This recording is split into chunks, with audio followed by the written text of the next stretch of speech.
right, so our next panel is from IPG, and they're going to discuss with us the acquisition this year of Acxiom, which I know is all on the top of our minds. Our panel's moderator is Philippe Krakowsky. Philippe is the Executive Vice President and Chief Strategy and Talent Officer. Actually, I love this. Can I give you all of Philippe's titles for 1 second? Because this man has so many hats. He's the President, Chief Strategy and Talent Officer at IPG, and Chairman and CEO of IPG Mediabrands. I don't know when he sleeps. So, everybody please welcome Philippe. Apparently I don't have time to have a lot of success, or perhaps much of anything else. Good afternoon. This tells us that we are here to talk about technology as a differentiator. And for about the last 20 or 25 years, I would say to you that in any business setting that I've been in, this would have been a conversation about computer processing power. It would have been a conversation about technology, as in Moore's law, driving this huge, huge acceleration in productivity. Ray Kurzweil, the futurist and the computer scientist, sort of caught it best in a really, really quick little anecdote when he said, a kid in Africa today with a $30 cell phone and a decent broadband connection has more information at their disposal than the head of state of any country in the world did 15 years ago. Right? So that's actually the past, though, because it's the second part of our topic, which I think is where all the action is right now. So as Moore's law slows down, where we're seeing immense dynamism and huge change is around data.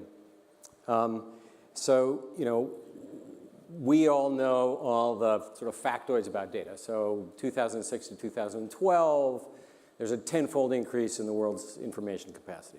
In the last 2 years, 90% of the world's data has been generated. And of course, it sort of makes sense if you think about it, because the Internet of Things has maybe 30 billion connected devices. But the folks at Cisco threw something out that I thought was really interesting that just brings home how challenging this is. I would say, I look out here, I see a group of fairly smart people, maybe a little bit, you still need to be sort of woken up after lunch. But if you take a single sensor on an assembly line, and you take all of the data that that sensor throws off in the space of one cycle of producing a car, a computer, et cetera, the smartest person in this room could not manually analyze the data that that sensor throws out in a lifetime, right? So that's why we call it big data. That's why it needs to be automated, but that's actually also why it's so challenging for us to get our arms around it. Now, every single data presentation has to have a slide that says this, right? This is the biggest cliche of business today. I guess I'd say that we all get it, why it is that you need data to do all the things that folks in this room have been talking about and will be talking about. Personalization at scale, whatever it is, custom experiences, frictionless commerce. Without data, you cannot succeed at those things. The reason I have it up here is actually because I actually think that there's a part of this metaphor that never actually gets enough attention or enough time. And the part of that metaphor is that when you mine any commodity, there is cost to the environment, right? And so the language that we use points to the inherent danger in getting caught up in this. We know how powerful it is. We know that there's huge upside and benefit for all parties. But when we talk about data exhaust and data harvesting and value extraction, we're starting to point out some of the potential pitfalls that we really, really need to be cognizant of, because data is a double-edged sword. Now, at its best, and this is not the right slide, but that's okay. At its best, eventually. There we are. So everybody just take a quick peek at that headline, right? So that headline alludes to a University of California study in which, for 98% of the folks that were put through that study, an algorithm was able to detect that disease 6 years prior to standard diagnosis. So that data-powered head start in a world where we actually started to have medicine that could understand how you could combat or how you could cure this disease would mean that data can make a massive, massive difference in people's lives. So that's magical. That's sort of sublime. This, which is unfortunately probably going to be 2 slides when I actually only wanted 1, is the ridiculous, the creepy, the you've got to be kidding me part of data. So telecommunications companies sell on location data. That gets passed along, and the folks who end up with that are bail bondsmen and bounty hunters, right? So those of us who are old, like me, say, Midnight Run never gets made as a movie. But nobody who signed the, hey, user agreement to join, this telecommunications network would have been okay with it if they had thought that this was a potential outcome. And we've almost become inured to the headlines that consistently call out all of the ways in which there's mismanagement of data, there are breaches. So whether it's Equifax, whether it's, Cambridge Analytica, and to my mind, the backlash is becoming such that there are words that are being coined, when you start to have people write books about surveillance capitalism. That is clearly something which those of us who are in our line of work need to be really, really thoughtful about. But there's huge enterprise risks. So for every large company that's out there and for every major brand, mismanaging data is clearly a third rail at the corporate CEO risk level. Now, how this resolves, I'm not sure. But in an ideal world, maybe, we get to a place where we've got consumers that are this well-educated at this age and this smart about saying, hey, my expectation is that you're going to handle the data ethically and responsibly. Now, again, a bunch of smart people in the room, so if I did show of hands, I doubt a lot of us would think that this is right around the corner. And because of that, where we are is in this place of, time for some kind of federal privacy regulation that protects consumers and creates some kind of unified legal framework. And at IPG and at Acxiom, we're very much in favor of this. And we know that whether it is the IAB, the ANA, the DMA, the Business Roundtable, discussions are ongoing to try to get us here. But that process is going to take time to play out. And so as we thought about it, we know that innovation is always going to outpace regulation. And so the solution for us became, how do we get out ahead, meaningfully ahead, of whatever current standard practices are in terms of data stewardship and data ethics. And I think probably most of you know that, for us as a management team, you heard Michael this morning, he and I have worked together for over 15 years. And this was the biggest acquisition we did as a management team. And this was the bet that we were willing to make, given the way the world is going and some of the trends that we've been calling out. And I guess what I would say to you is that because Acxiom brings decades of process, expertise, and a culture that is really focused on privacy to the table, they are a trusted, I think Matt Baxter probably used the word trusted. He uses it every time he and I talk. So they're a trusted partner when it comes to first-party data management. And for us, every conversation starts there, right? So I can think of relatively few companies where this statement is not true. The most valuable data that you own and that you can put to use is your own, right? It's held in silos. It may not give you a holistic view of the consumer. You may want to be absolutely sure of its provenance, or you may want to double check whether it's being held securely. But this is the touchstone where I think all of us need to focus on the fact that if we can't do this well, then all of the other really interesting solutions, really exciting ideas, and the creativity that we as an industry bring to bear sits on a less than firm foundation. Now, if you can solve for this piece, then you can begin to get to, hold on a minute, I have this known world of first-party data. How do I bridge to third party, which is where all sorts of things happen. Now, a lot of it is proxy data, but it's definitely what we use to define and activate audiences. So that first-party data enhanced by reference back through your third-party data, and I'm sure that when we get the panel here, that's something we're going to be talking about. So in essence, just very, very quickly to kind of wrap up, we see the need to be a trusted leader when it comes to data stewardship, data ethics, and even as we look to this era in which we're going to have regulation, we want to stay ahead of it, and we want to reach out to partners and in essence, hear what their challenges are, share best practices, and create a forum in which we can move that conversation forward. So I think there'll be announcements forthcoming about that. But I think the main event are the folks who are going to join me up on stage. And they're not in the right order.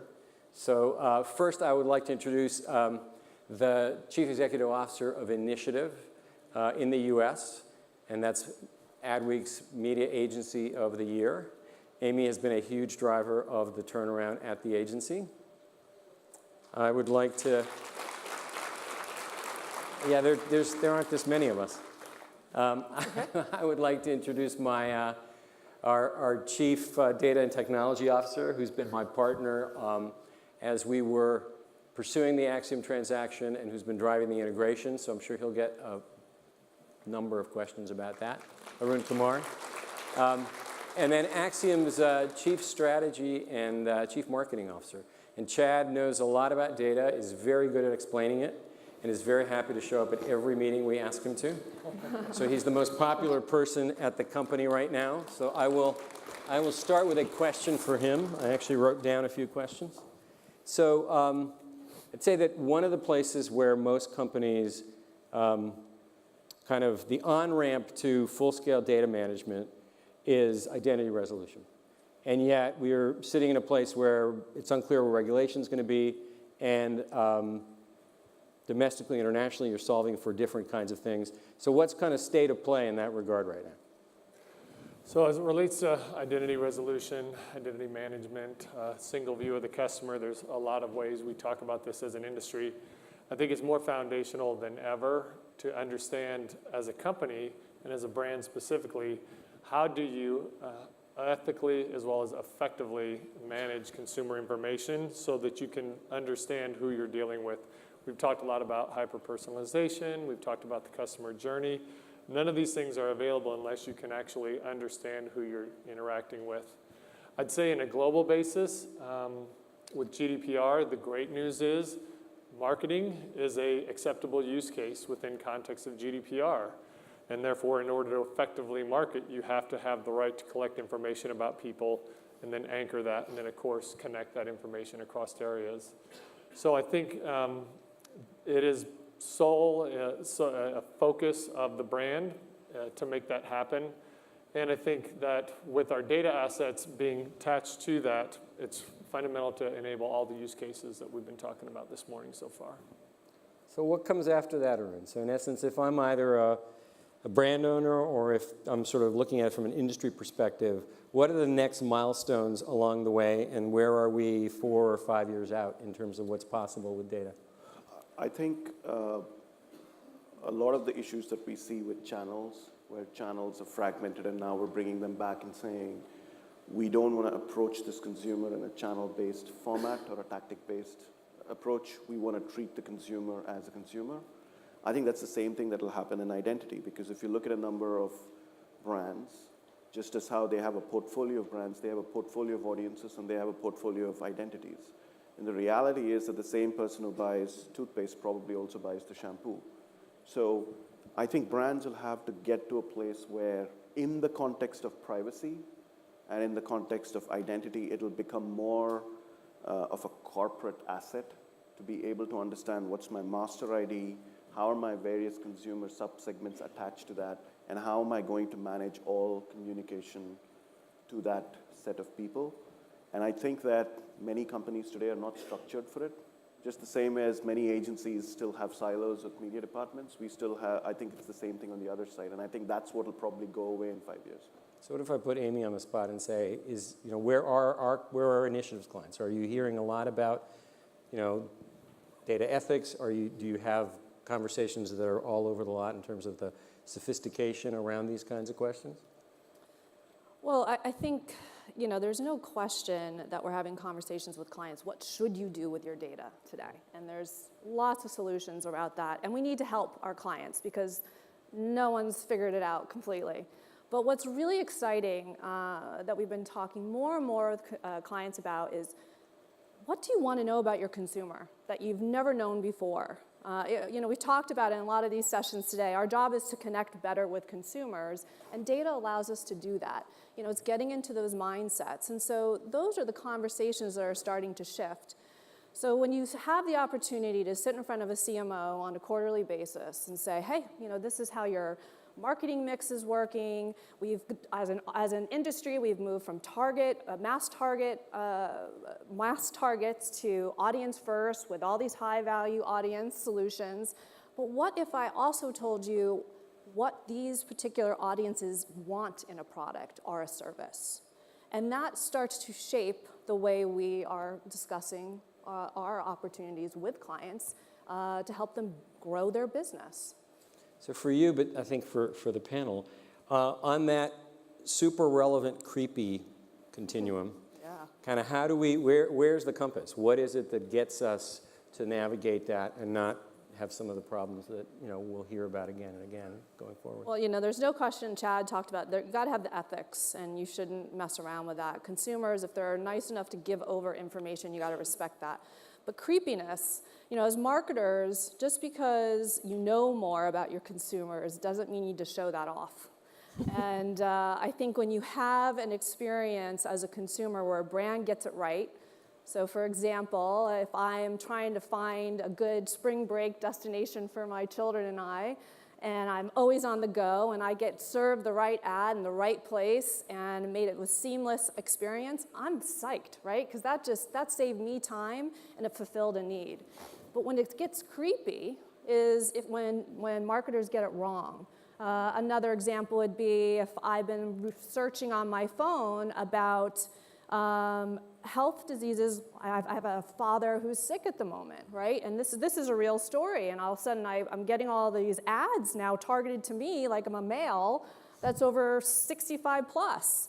And forget what he's battling. If I'm getting consumer goods, and I sit there and I go, that's creepy, and that pushes you in the wrong direction. So for us, for marketers, don't show it off. Make sure you use the data ethically. But boy, when you get it right, it's a home run. Yeah, I'd just add, Amy, I think that's great. Two things, when you think about data ethics, I was asked by this person, reporters, what does that actually mean? If you nail it down to the fundamental basics, when we talk about the data, don't lose it and don't misuse it. Of course, there's still some questions about what does misusing it mean. I think you brought a great point, which is context.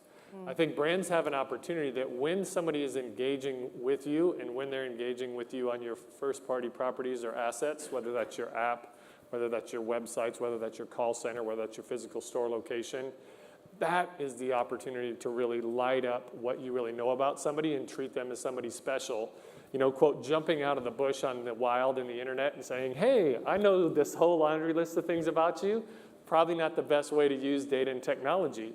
But if you think about the immersive experiences that happen when you're engaging with the brand, of course, anybody who's gone to Disney World lately and understands the power of the Magic Band can understand that.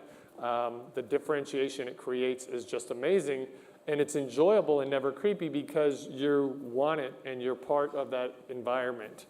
But they don't do that Magic Band magic when you're off of the property. So, that kind of balance hopefully gives you some guidance on the ethical use of data and technology, and always trying to put it when you're connected directly to the person or their household. I'd say that ethics begins where the law ends. And usually, because law has not yet caught up with a lot of the innovation, you're completely reliant on ethics to sort of give you a guide. And one of the ways to think about it is we always end up in a race for more, which translates to if I can get more attributes about that person, if I can get more attributes about more people and more platforms where I can activate against, it's a good thing. I think that's fundamentally flawed. I think if you can use lesser signals to get a better experience for the consumer and better conversion, that actually does a world of good for the brand. So I think actually sitting down and saying, do I really need these 3 other data sets that I'm thinking of adding? Is it, because there is an element sometimes where we go, this is really cool if I can add A and B, but do you really need it? Is it a use case that's going to drive business? Is it a use case that is sustainable? Will the insights stay for a long time? And if the answer to those questions are vague and you don't really feel confident. So as an example, I have opted into an airline and I want to receive communications from that airline. I've opted out of a hotel and said, I don't want to receive communications from you. The airline and the hotel do a joint promotion. They share lists. Now the email is going to come from the airline to me. Should they include the hotel in it or not? According to our standards, they shouldn't. Even though there is permission for the airline to do so, the consumer has clearly said, I don't want to hear about that hotel. So if your message is about that hotel, now again, does the law really tell you you can't do it? Not really. But you should think about the consumer. The consumer does not want to hear about the hotel. So why would you blast them an email with that hotel's name on the masthead of that email? So those are the kind of things I think that we need to start thinking about, which is more is not better. And I can tell you it's really, really hard with analytics folks to tell them we're going to cut down the number of attributes you're going to know. Showing off is hard not to do, right? So as I think about it, the 3 of you are really involved in the work that we are collectively doing to integrate Acxiom, to, in essence, sort out whether it's use cases, whether it's ways of working. As you talk to your teams, and there's no particular order here, so whoever wants to kind of jump in, what are you hearing? Where are you seeing the most excitement? And where are you, seeing the signals on the client side that there's demand? I'll kick it off. So I would say ever since October, there's been a very positive buzz because it brings something new, right? But now you need to pay off on the buzz, and right off the bat, it's an integrated team. I don't feel like there's, for initiative, I'm obviously speaking on behalf, I don't feel that there's Acxiom and there's initiative. I feel that for our current clients and pitching, we're both at the table, not just once, not just twice, but through the whole process. So there's a seamless integration. But more excitingly, the thing that I've noticed with clients, for the last 2 years, you sit there and say, I need your first-party data so I can, supercharge your media. And some clients are faster at doing that than others. Ever since we brought Acxiom to the table, because they are a trusted, back to that word trust, data source, the credibility has accelerated those discussions, which is only more beneficial to the end consumer and the business results for our clients. So those are real things already happening, and it's pretty early days. You go next, Chad. It just has a lot of air miles. Yeah, exactly. I think it's interesting. You can see that we've been talking about the power of data. And if you don't have the actual core chops to do data management, if you don't know how to deliver financial services things in context of GLB and FCRA, or financial services capabilities, and you're in physical HIPAA certified environments, you're not in the game. And so I'd just say, I think what's amazing is that as more regulation comes online, and we're to take the existing laws that exist, whether it's, again, COPA all the way to FCRA, and we apply those to every industry in the room, not just the ability to manage that data, but the actual processes, people, and technology necessary to abide by those laws, put that stuff into code, and actually operationalize it, and then pass the audits on that from your clients as well as potential third parties, is going to be foundational to delivering this data ecosystem we're all talking about here. Yeah, I'd say that one of the changes for us has been talking to people in the marketing organization as well as other parts of a brand, which we've never spoken to, even though in some cases we've had relationships with them for 5 to 10 years. And that's because we've never actually had an occasion to rope them in. And what that's bringing in and what's getting clients excited is the ability to get marketing and various other parts of the business to connect in with what they're doing in communication and bringing the two together. There's so many clients, and while this seems like such a use case, they do direct mail, and that direct mail is not tied into what they're doing on media. They do email marketing, and that's not tied into what they're doing on media. Their creative messaging on one platform is not tied into the creative messaging on the other platform. The understanding that one team has about who the consumer is not the understanding that the other team has. The creative agency is working off a survey-based panel of about 300 people, and the rest of the org is working on granular data that's coming in from buying on millions of people, and the two have not been shared. And so really, in many respects, all that we're really starting to become is the spine to make these connections happen. And in many cases, those connections manifest themselves in applications in different parts of the business. But that's what's truly exciting, that what started off as an advertising conversation or a media conversation ended up becoming a conversation about retail incentive or what you should be doing in production or how you should be managing the production line, which is really cool. We've got about, I think, 5 or 6 minutes left, so I don't know if we want to maybe see if there are questions in the room. If not, I might have 1 or 2 more, but I didn't want folks not to feel as if they could jump in here. Anybody feel like, wow, you guys have answered every question? No. So the requirements as they broaden, as they go kind of broader into the organization, kind of where do we see that taking kind of us as an industry? I mean, to my mind, I see that, trusted marketing partners, with trust still an open item that we collectively need to address. It does become business partner, it does become something greater than. But as you guys look at, where we've been recently on pitches, we've had, more, asks where there's a brand ask, there's a performance ask, there's a data ask. So, kind of where are those going to be going in the next couple of years? And I don't know if we're about to get hooked over here or not, but got to keep them on time, I know. So I would just add, for the pitching, it's refreshing. I look at this room and I go, it's a great opportunity that it's no longer just pure media pitches. Mm-hmm. It's media and data. And I think that's a real opportunity for us to start shifting the conversation with clients around savings commitments, how much you're buying for a spot, versus here's how we can solve some big challenges. And so personally, I'm excited that there's this change going on, and I think the clients that are doing those RFPs right are the ones that are really getting where the trends are going. To quote my partner in crime that was on the stage earlier, where we say no, with Matt Baxter, we really do say no if it's just about price. It's not going to solve the challenge. Yeah. One thing to add to what Philippe said is there's going to be a compliance aspect of how you interact with your clients. If you're an agency or if you're a brand, understanding how that gets activated. And marketing fundamentally is a team effort. It takes agencies, it takes technology providers, it takes publishers, it takes data providers, it takes all of us in the room to make these magical experiences happen. And the paradox is, with whether it's GDPR or CCPA, is that you're going to have to do more about managing data about people, and you're going to have to do it better than you do today. So you're going to need companies that know how to manage first-party data, put the controls around it. You're going to have to create an experience when you have to respond to a subject access request that's meaningful and potentially insightful to the user, not just do a data dump to them and say, here's all the stuff I've collected on you, blah.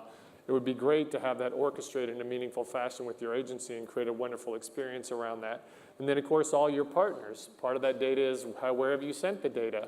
What have they done with that? That ecosystem is going to require all of us to do a lot more than it is for us to do less. And any brand that believes they're just going to stop collecting data to be compliant is actually going to be in the loser's seat versus being in the winner's seat.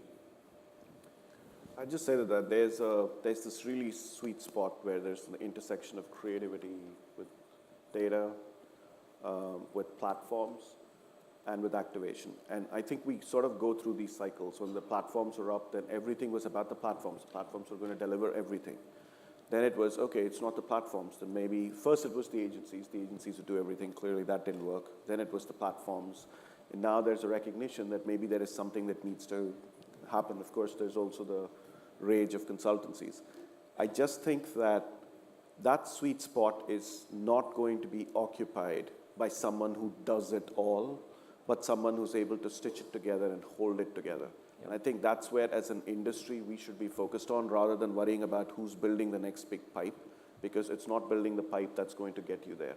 And if there's any reason why we should not believe it, we should just take a look at the platforms and their inability to do everything that they've claimed that they will. And the fact that we may not be, 3 or 5 years from now, we may not be in a position where those platforms dominate as much as they do today.